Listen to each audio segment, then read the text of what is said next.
12 मार्च को कर्नाटक के दौरे पर जाएंगे पीएम मोदी। मांड्या और हुबली धारवाड़ जिलों का करेंगे दौरा। आईआईटी धारवाड़ का करेंगे उद्घाटन।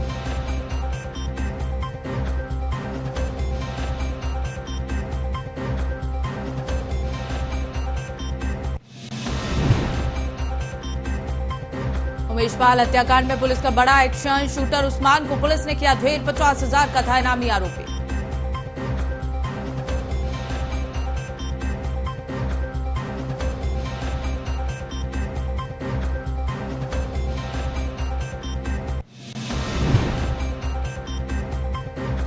मेरठ में होली के चंदे को लेकर बवाल। टेम्पो में आग लगने का किया गया प्रयास। पथराव और वाहनों के शीशे भी तोड़े गए।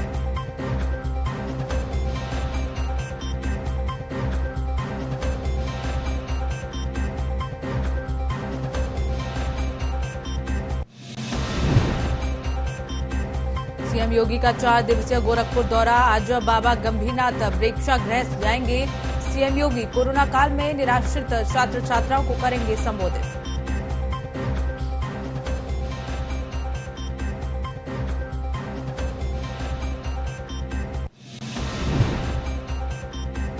मुख्यमंत्री योगी आदित्यनाथ का आज कार्यक्रम। मुख्यमंत्री योगी 77 ट्रैक्टरों को दिखाएंगे हरी झंडी। सहकारी गन्ना चीनी मिल समितियों को मिलेंगे ट्रैक्टर।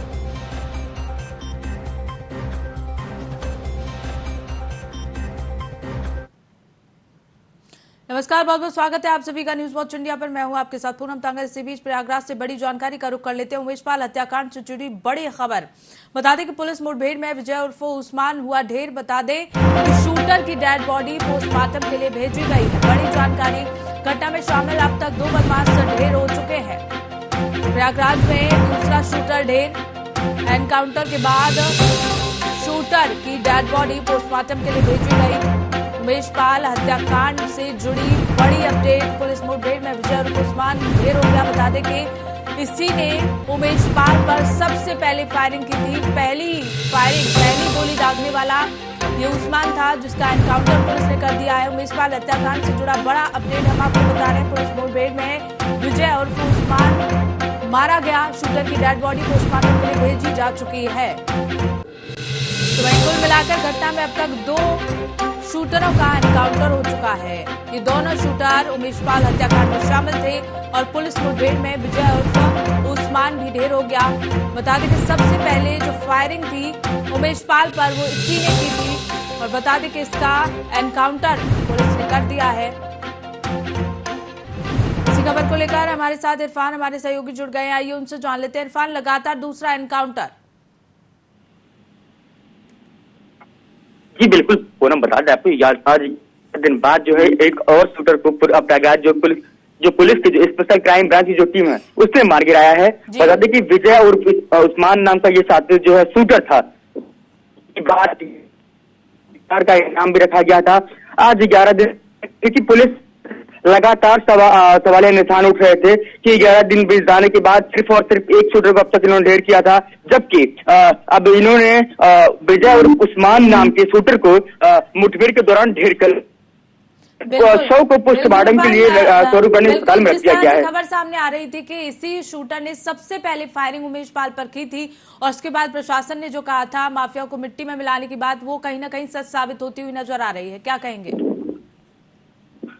जी बिल्कुल पूनम, बता दें कि सबसे बड़ी बात यह है कि वीडियो सीसीटीवी के फुटेज वीडियो में आप साफ तौर पर देख सकती हैं कि जो उमेश पाल पर जो पहली फायरिंग की जो पहली गोली चलाई गई थी वो विजय और उस्मान लगातार सीसीटीवी फुटेज का वीडियो लगातार वायरल हो रहा था और पुलिस लगातार सवालिया निशान उठ रहे थे कि आखिर प्रयागराज पुलिस कर क्या रही है। तो ऐसे में जो है थाना के पास में, क्योंकि शहर से 50 किलोमीटर की दूरी पर पड़ता है जी, लगातार पुलिस जो है स्पेशल जो क्राइम ब्रांच टीम है वो लगातार काम कर रही थी। साथ ही साथ एसटीएफ और एसओजी की टीम भी काम कर रही थी। तो ऐसे में जो मुठभेड़ के दौरान जो आरोपी जो विजय और उस्मान मारा गया है, तो कहीं ना कहीं पुलिस को बड़ी कामयाबी मिली है और लगातार जो और शूटर है, अन्य शूटर हैं, उनकी भी तलाश लगातार जारी है, क्योंकि जो सबसे मुख्य आरोपी है वो असद है। असद के तलाश में पुलिस टीम जो है लगातार काम कर रही है। जी पूनम। बिल्कुल इरफान, ताजा अपडेट इस एनकाउंटर को लेकर फिलहाल क्या जानकारी निकलकर सामने आ रही है इरफान? जी बिल्कुल, बता दें कि सीडीआर के जरिए, क्योंकि जिस दिन इस घटना को अंजाम दिया गया था, अब एक और आरोपी उसमें ढेर कर दिया गया है, तो उसके सीडीआर जो उसका फोन है, उसको सीडीआर से कहीं ना कहीं पुलिस ये पता लगाएगी कि इसके टच में कितने लोग थे, इसके पैचअप में कितने लोग थे। ऐसे में कहीं ना कहीं पुलिस के लिए ये बड़ी सफलता और बड़ी कामयाबी होगी, और कहीं ना कहीं इससे उनके लिए आसानी भी होगी, क्योंकि सीडीआर के जरिए ही इंसान के लोकेशन का ट्रैक होता है। और ऐसे में जो क्योंकि लगातार जो और अन्य अपराधी हैं और जो शूटर हैं, 4 शूटर अभी जो मौके पे जो वीडियो में साफ साफ नजर आ रहे थे, वो कहीं ना कहीं पुलिस के हाथों से अभी काफी दूर हैं। हालांकि पुलिस लगातार उनकी भी तलाश जारी कर उन्होंने पुलिस की जो टीम है वो लगातार उनकी तलाश कर रही है, तो कहीं ना कहीं बहुत जल्द अन्य शूटर भी पुलिस के गिरफ्त में होंगे। ऐसे में जो पुलिस आयुक्त प्रयागराज जो रमेश शर्मा है, उनका कहना है कि प्रयागराज में जो क्राइम की जो व्यवस्था है वो 0 टॉलरेंस पे होगी, तो साफ तौर पर देखा जा सकता है कि माफियाओं की उल्टी गिनती अब जारी हो गई है। जी बिल्कुल इरफान, बहुत बहुत शुक्रिया, नजर बनाए रखिएगा, अपडेट हम आपसे लेते रहेंगे। तो रुक करते हैं अगली खबर का।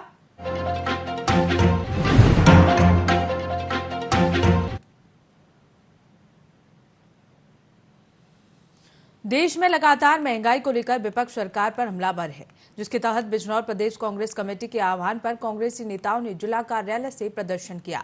कांग्रेसी नेता गैस की बढ़ती कीमतों को लेकर गैस सिलेंडर को सर पर रखकर प्रदर्शन करते हुए कलेक्ट्रेट पहुंचे, जहां पर राष्ट्रपति के नाम एक ज्ञापन अतिरिक्त मजिस्ट्रेट को सौंपा और कांग्रेस नेताओं ने बढ़ती महंगाई को लेकर सरकार के खिलाफ निशाना साधा। कांग्रेस की ओर से केंद्र सरकार और राज्य सरकार पर महंगाई को लेकर निशाना साधा गया। कांग्रेस नेता का आरोप है कि महंगाई के चलते आम जनता परेशान है। महंगाई, बेरोजगारी और किसानों का बकाया गन्ना भुगतान एक बड़ी समस्या बनी हुई है, जिसके चलते कितने युवकों और किसानों ने खुदकुशी कर ली।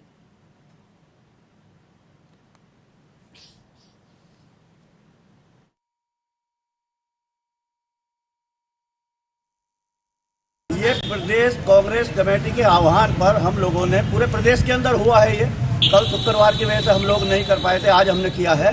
जिस तरह से प्रदेश सरकार और देश की सरकार ने तमाम गरीब जनता की कमर तोड़ने का काम किया है, उसके उपलक्ष्य में हम लोग इन्हें आईना दिखाने का काम कर रहे हैं। गैस के सिलेंडर पर जिस तरह 50 रुपए पहले इन्होंने लालच दिया कि फ्री में हम गैस देंगे, उनकी कमर तोड़ दी। वे लोग आज चूल्हा झोंकने के लिए मजबूर हैं, क्या करें वो, और कोई सुनने वाला नहीं रहा इस सरकार के अंदर। अगर थोड़ी सी भी शर्म बाकी है इन्हें, तो ये नैतिकता के आधार पर इस्तीफा देना चाहिए। मैं पूछना चाहता हूं मोदी जी या योगी जी से कि कितने किसानों ने आत्महत्या करने का काम किया है। मैं पूछना चाहता हूं इन दोनों से, कितने शिक्षा मित्रों ने आत्महत्या करने का काम किया है। मैं पूछना चाहता हूं इनसे, कितने मजदूरों ने आत्महत्या करने का काम किया है। तो चलिए लखनऊ से बड़ी जानकारी का रुख कर लेते हैं। मुख्यमंत्री योगी आदित्यनाथ का आज कार्यक्रम, मुख्यमंत्री योगी 77 ट्रैक्टरों को हरी झंडी दिखाएंगे। समितियों को मिलेंगे ट्रैक्टर, समितियों के फार्म मशीनरी बैंकों को 77 ट्रैक्टर मिलेंगे। तो बड़ी जानकारी, मुख्यमंत्री योगी आदित्यनाथ आज 77 ट्रैक्टरों को हरी झंडी दिखाने वाले हैं। सहकारी गन्ना चीनी मिल समितियों को ट्रैक्टर दिए जाएंगे और समितियों के फार्म मशीनरी बैंकों को ट्रैक्टर मिलेंगे। तो बड़ी जानकारी, आज बड़ा कार्यक्रम मुख्यमंत्री योगी आदित्यनाथ द्वारा, जहां मुख्यमंत्री योगी आदित्यनाथ 77 ट्रैक्टरों को हरी झंडी दिखाएंगे और ये ट्रैक्टर सहकारी गन्ना चीनी मिल समितियों को मिलेंगे। समितियों के फार्म मशीनरी बैंकों को 77 ट्रैक्टर आज मिल जाएंगे और इसी के चलते मुख्यमंत्री योगी आदित्यनाथ का बड़ा कार्यक्रम, जिसमें 77 ट्रैक्टरों को हरी झंडी दिखाते हुए मुख्यमंत्री योगी आदित्यनाथ नजर आएंगे। इसी खबर को लेकर हमारे सहयोगी ज्यादा जानकारी के साथ सिद्धार्थ हमारे साथ जुड़ गए हैं, आइए उनसे जान लेते हैं। सिद्धार्थ, आज बड़ा कार्यक्रम, मुख्यमंत्री योगी आदित्यनाथ 77 ट्रैक्टरों को हरी झंडी दिखाने वाले हैं, क्या कुछ जानकारी वहां से मिल रही है? देखिए, आपको बता दें, योगी आदित्यनाथ 9:30 बजे 77 ट्रैक्टरों को हरी झंडी दिखाएंगे, जो सहकारी गन्ना चीनी मिलों की समितियों को ये ट्रैक्टर मिलेंगे और समितियों को फार्म मशीनरी बैंकों को मिलेंगे 77 ट्रैक्टर। देखिए, ये सबसे महत्वपूर्ण है, इससे किसानों को काफी फायदा होगा और चाहे केंद्र सरकार हो चाहे राज्य सरकार हो, दोनों की ये कोशिश है कि किसी भी प्रकार से किसानों की आय बढ़ाई जाए। तो कहीं ना कहीं ये सेक्टर जो है वो काफी महत्वपूर्ण होंगे, जब किसानों को भी ये मिलेंगे और काफी उनकी खेती में सुधार आएगा। सरकार ने ये कोशिश की थी, केंद्र सरकार लगातार इस तरह की योजनाओं को लॉन्च करती है और राज्य सरकार उसको कहीं ना कहीं क्रियान्वयन करती है, तो ये एक महत्वपूर्ण है और इससे काफी किसानों को लाभ होने वाला है। इसमें ट्रैक्टर के माध्यम से उनकी जिस हिसाब से लगातार ये देखने को मिलता था कि जो आय है वो किसानों की बढ़ नहीं रही, उसकी सबसे महत्वपूर्ण ये कारण था कि उनके पास संसाधन नहीं थे। तो सरकार की कोशिश है कि संसाधनों में बढ़ावा किया जाए, ज्यादा से ज्यादा संसाधन दिए जाए, जिससे किसानों को फायदा होगा। जी बिल्कुल, छोटी मोटी संख्या नहीं है सिद्धार्थ, 77 ट्रैक्टर काफी होते हैं और इसके लिए किसानों की प्रतिक्रिया इस पर क्या निकल कर आ रही है? किसान काफी खुश है। इसके पहले जैसे हमेशा सरकार ने कोशिश की थी, गन्ना चीनी मिलों को कहीं ना कहीं उनको शेयर होल्डर बनाया था गन्ना चीनी मिलों में, और उनकी तो तरीके से सरकारी कोशिश कर रही है कि किसानों को काफी उनकी जो आय है उसमें सुधार किया जाए, कि कागज पे ही नहीं जमीनी रूप में भी लगातार ये कोशिश की जा रही है सरकार द्वारा। एक सबसे महत्वपूर्ण ये है कि जिस तरीके से जो संसाधन नहीं होते, चाहे आप पुराने बीज की बात कर लें, सरकार ये कोशिश कर रही है अच्छे बीज मिले और कहीं ना कहीं खेती में काफी सुधार हो। इसको लेकर 77 ट्रैक्टर कहीं ना कहीं काफी महत्वपूर्ण है, और जो सूत्र हैं वो बताते हैं कि आने वाले समय में और इस तरीके की योजनाएं और लाई जाएंगी, और कहीं ना कहीं आपको इस किसानों की आय में सुधार देखने को मिलेगा। बिल्कुल सिद्धार्थ, कब तक हरी झंडी दिखाने वाले हैं मुख्यमंत्री योगी आदित्यनाथ इन ट्रैक्टरों को, कितना समय लगेगा? जी बिल्कुल, आपको बता दें 9:30 बजे प्रोग्राम 9:30 बजे कार्यक्रम का आयोजन किया गया है। कार्यक्रम का 9:30 बजे आयोजन किया गया है। जी बहुत बहुत शुक्रिया सिद्धार्थ, नजर बनाए रखिएगा।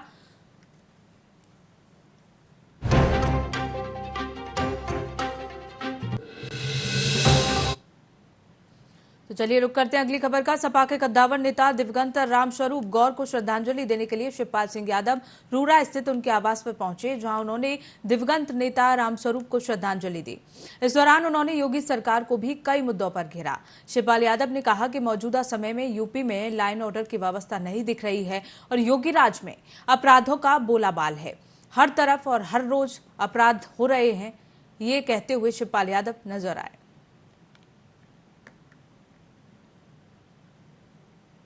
आज रामस्वरूप जी की वो श्रद्धांजलि देने आए।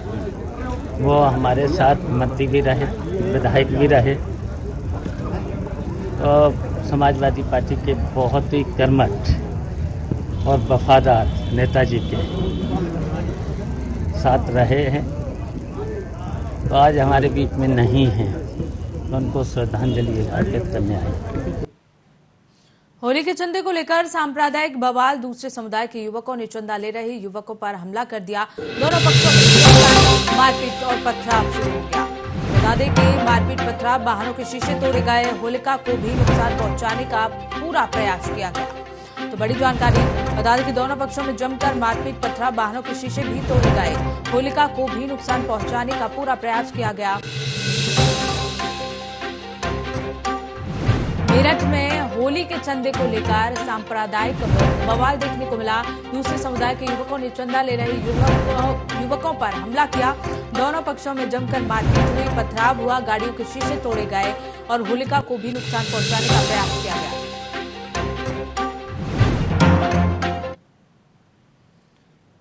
तो वहीं फरीदाबाद के बीके चौक में आम आदमी पार्टी के कार्यकर्ताओं ने पूर्व सांसद अशोक तंवर के नेतृत्व में विरोध प्रदर्शन किया। वहीं इस दौरान कार्यकर्ताओं ने बीजेपी और जेजेपी सरकार का पुतला भी फूंका। अशोक तंवर के मुताबिक ये विरोध प्रदर्शन सरपंचों और कर्मचारियों पर किए गए लाठीचार्ज के विरोध में किया गया। उन्होंने साफ तौर पर कहा कि सरकार ने समाज का हर वर्ग दुखी हो चुका है और ये उनके पतन की शुरुआत है। अशोक तंवर ने कहा कि चाहे कर्मचारियों पर लाठीचार्ज का मामला हो या सरपंचों पर, दोनों मामलों में एक बात देखने को मिली है कि पुलिस से पहले सिविल ड्रेस में कुछ लोग डंडा लेकर आते हैं और हमला करते हैं। ऐसे गुंडों को उनकी सरकार आने पर बख्शा नहीं जाएगा।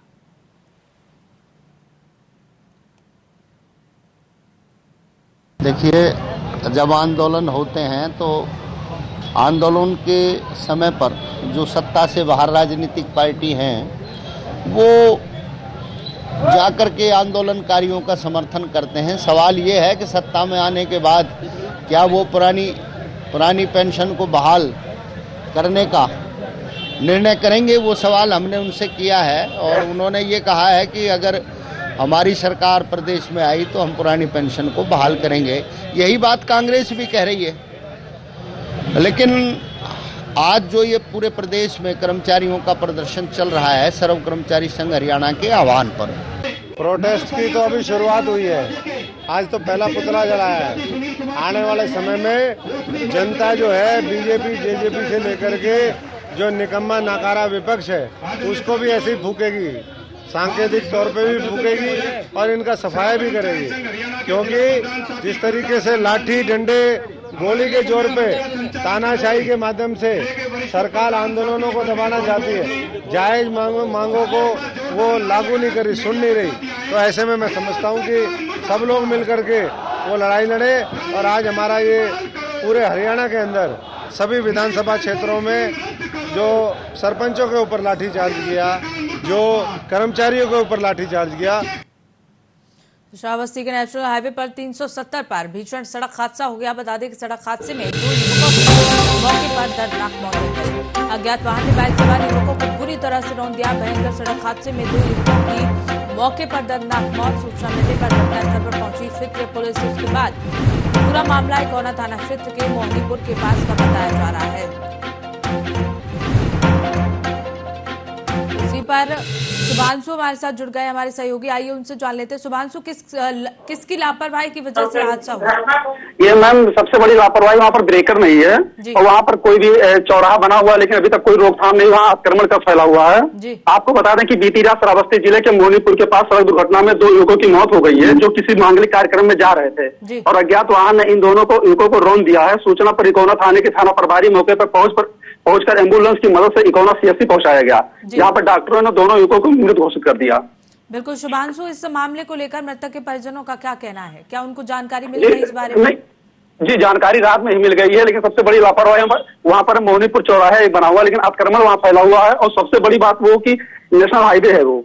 जी बिल्कुल, इस तरह की और भी ऐसी घटनाएं शुभांशु, और भी इसी तरह की घटनाएं पहले भी सामने आ चुकी हैं। जी मैम, 1 हफ्ता पहले देवर और भाभी की उसी जगह पर कुछ दूरी पर हुआ था। वहाँ ये भी लापरवाही थी कि वहाँ पर रोड आक्रमण था वहाँ पर भी। जी, तो उसके बाद क्यों प्रशासन ने कोई कदम नहीं उठाया शुभांशु? ये भी प्रशासन ने वहाँ पर कोई कदम नहीं उठाया है। अभी कई बार एक दुर्घटना वहाँ पर हो चुकी है। जी, बहुत बहुत धन्यवाद शुभांशु हमारे साथ जुड़ने के लिए। धन्यवाद मैम।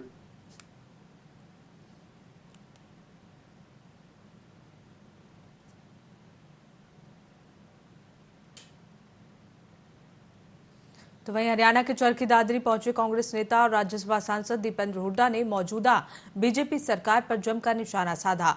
उन्होंने कहा कि जिस तरह बीजेपी सरकार ने अपने शासनकाल के दौरान लोगों के सामने जिस तरह की स्थिति पैदा की है, उससे लोगों की अर्थव्यवस्था चरमरा गई है। उन्होंने कहा कि इस सरकार से पहले जो भी सरकारें थीं, उन सरकारों ने कभी भी ऐसा नहीं किया जो बीजेपी सरकार लोगों के साथ कर रही है।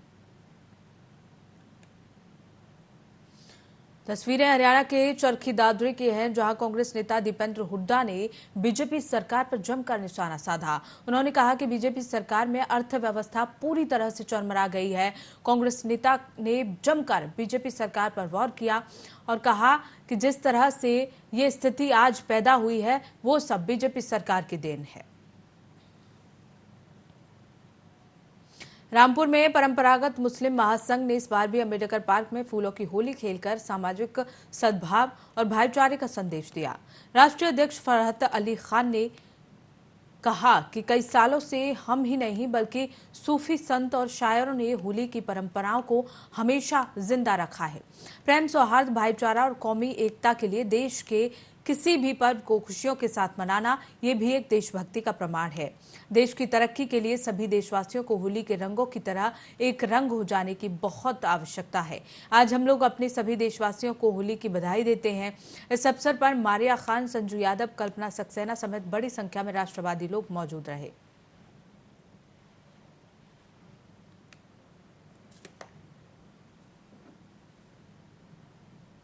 हम लोगों ने मुस्लिम महासंघ के बैनर तले एक होली खेली गई है। इस होली खेलने का मकसद पिछले कई सालों से ये रहा है कि हम आपस में प्यार और मोहब्बत को बढ़ावा दें।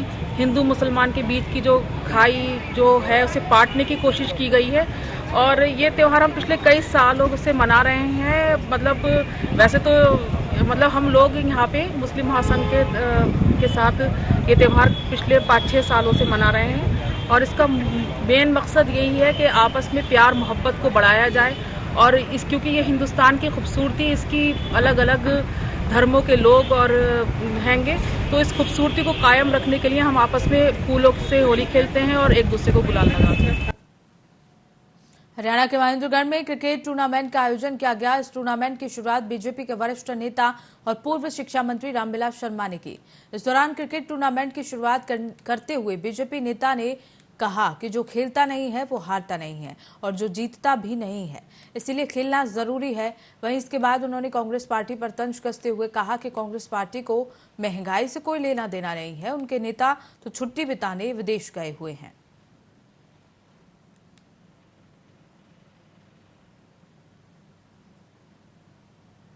आज महेंद्रगढ़ के नौजवान साथियों ने ये एमपी ग्राउंड पर क्रिकेट का मैच की शुभारंभ किया है। ठीक होली त्योहार से पहले मैं बधाई देता हूं अमित जांगड़ा को, भाई सुखवीर को और राकेश सैनी को, सभी लोगों को। इन्होंने नौजवानों के लिए ये मैदान को साफ किया है और यहाँ खेल का आयोजन ये लगातार करते रहते हैं। जो जिंदगी में खेलता नहीं है वो हारता भी नहीं है और जीतता भी नहीं है।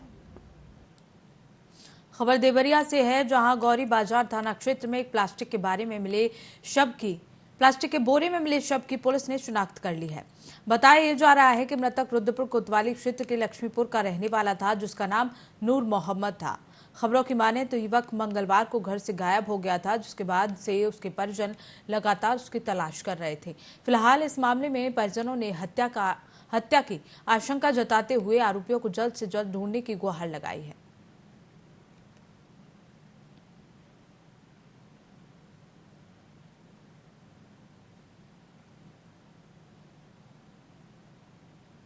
हमीरपुर के कस्बा थाना बेबार क्षेत्र में मामूली विवाद में दबंगों ने 4 लोगों पर जानलेवा हमला कर दिया। जानकारी के मुताबिक दबंगों ने लाठी, डंडा और कुल्हाड़ी से जमकर हमला किया। वहीं हमले के चलते 4 लोग गंभीर रूप से घायल हो गए, जिसमें एक वृद्ध महिला भी शामिल है। पीड़ितों ने महिला को अस्पताल में भर्ती कराया, जहां से महिला को CHC छानी से हमीरपुर रेफर कर दिया गया। वहीं पीड़ितों ने घटना की सूचना पुलिस को दी और मामले की कार्रवाई करने की मांग की है।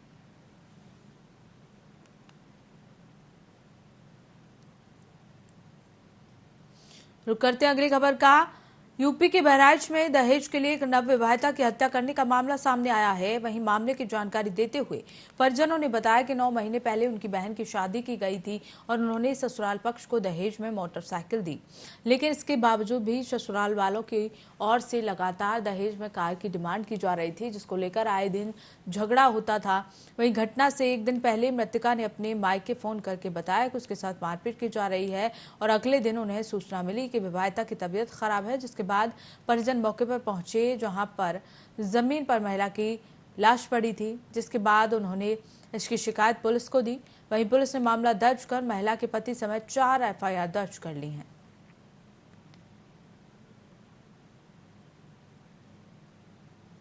सर, उन्होंने जब शादी किया उसके 1 हफ्ते या 2 हफ्ते के बाद में इन्होंने आना जाने लगने लगी, चीज व वस्त्र की चोरी लगाकर, और उनको बार बार दंडित किया जा रहा था। एक बार 3 महीना पहले पुलिस केस भी हुआ, उसमें पुलिस एक्शन नहीं लिया और मैं कई बार भी रिक्वेस्ट किया हूं कि बहन की गुजारा करूं। उसके बाद में परसों शाम को जुमेरात वाले दिन बहन को बुरी तरीके से पीटा, फोन किया बहन ने रोते हुए। मेरे बहनोई ने, जो जिसके साथ बेही थी मोहम्मद सैजल ने, मेरे छोटे भाई के पास फ़ोन किया बहन ने कि भाई मुझको मारा है, तो कहा ठीक है मैं सुबह आऊँगा।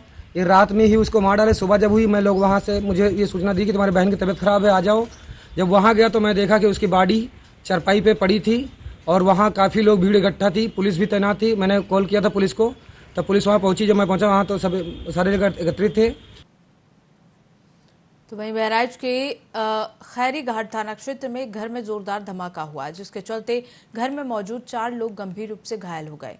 वहीं धमाके की आवाज से इलाके में हड़कंप मच गया, जिसके बाद मौके पर पहुंची पुलिस ने घायलों को अस्पताल में भर्ती कराया, जिसमें से 2 की हालत गंभीर बताई जा रही है। पुलिस की ओर से आशंका जताई जा रही है कि घर में पटाखा बनाए जाने के चलते ये विस्फोट हुआ। फिलहाल पुलिस मामले की जांच पड़ताल में जुट गई है।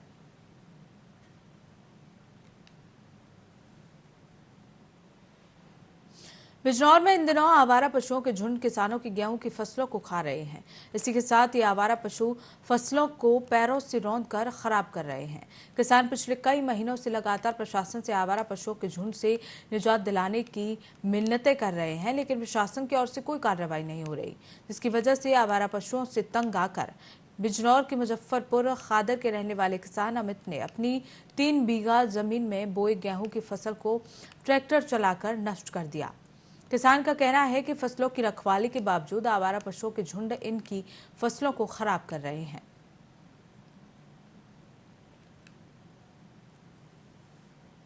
नाम है जी, मेरा गांव है मुजफ्फरपुर खादर बच्चाने के पास।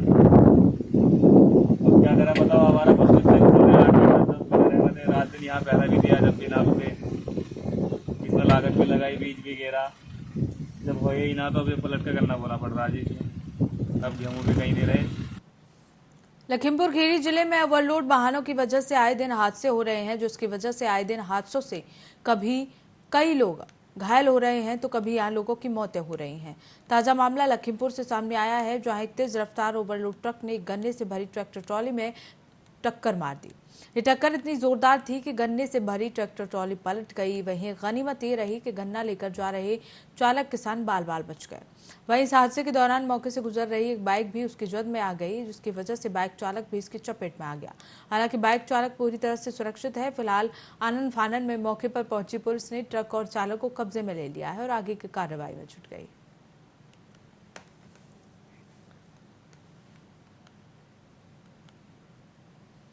तो वहीं कानपुर देहात के सिकंदरा थाना क्षेत्र में एक बार फिर तेज रफ्तार का कहर देखने को मिला है, जहां पर तेज रफ्तार से आ रही कार अनियंत्रित होकर डिवाइडर से टकरा गई और डिवाइडर से टकराने के बाद नेशनल हाईवे पर पलट गई, जिसके चलते हादसे में 4 लोग गंभीर रूप से घायल हो गए। वहीं घटना की जानकारी स्थानीय लोगों ने पुलिस को दी, जिसके बाद मौके पर पहुंची पुलिस ने घायलों को अस्पताल में भर्ती कराया।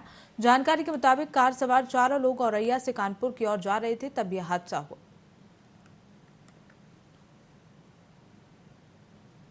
फिलहाल खबरों में बस इतना ही। देखते रहिए न्यूज़ वॉच इंडिया।